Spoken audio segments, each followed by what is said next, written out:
Roma Spirit 2023. Kategória Obec a mesto.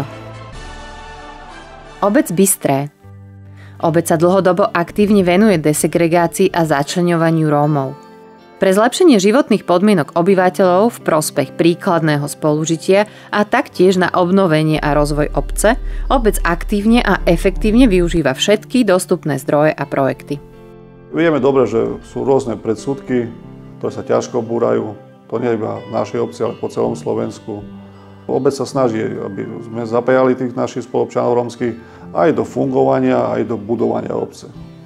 Starosta stále berie ohľad na to, že by bolo to vyvážené. Ak je to projekt, kde môžeme zamestnať viacero ľudí, starosta stále sa snaží zamestnať aj Rómov. Ja si myslím, že darí sa im. Väčšia časť aj v súčasnej dobe rómskych spoluobčanov je zamestnaná. A sociálny podnik zamestnáva aj našich Rómov. Venujeme sa stavebnej činnosti, vývozu odpadu. Odpad vyvážame nielen v našej obci, ale aj pre susedné obce, s ktorými máme zmluvy. Čo sa dá, snažíme sa využiť. To znamená, že ešte, keď začínala terénna sociálna práca v 2005 roku, sme sa zapojili. To znamená, že už v tom čase tie pracovníci chodili a robili takú osvetu medzi rómskymi spoluobčanmi, že aby dávali deti do materských škôl, aby sa deťom venovali, aby navštevovali základné školy, aby sa odstranilo školáctvo. Že vzdelanie im isto najviac pomôže do života.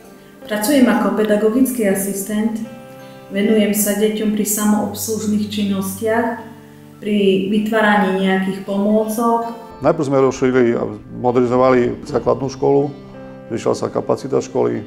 Potom zmodernizovali a rozšírili kapacitu materských škôl. Znamená, že sa posilnila predškolská výchova. To znamená, že u nás nie je problém umiestniť všetky deti, či do materskej školy, či do základnej školy. Podarilo sa posilnením tej predškolskej výchovy odstrániť tú segregáciu pri vzdelávaní Rómov. Obec postavila nové komunitné centrum. Organizujeme tam rôzne aktivity. Znamená, že aj pre starých, pre mladých, pre rôzne komunity. Pomáha to. Keď obec odovzdáva bytové domy, máme postavené bytové domy, bývajú tam aj Rómovia, u nás každý platí. Proste nie je taký, že by bol taký disciplinovaný.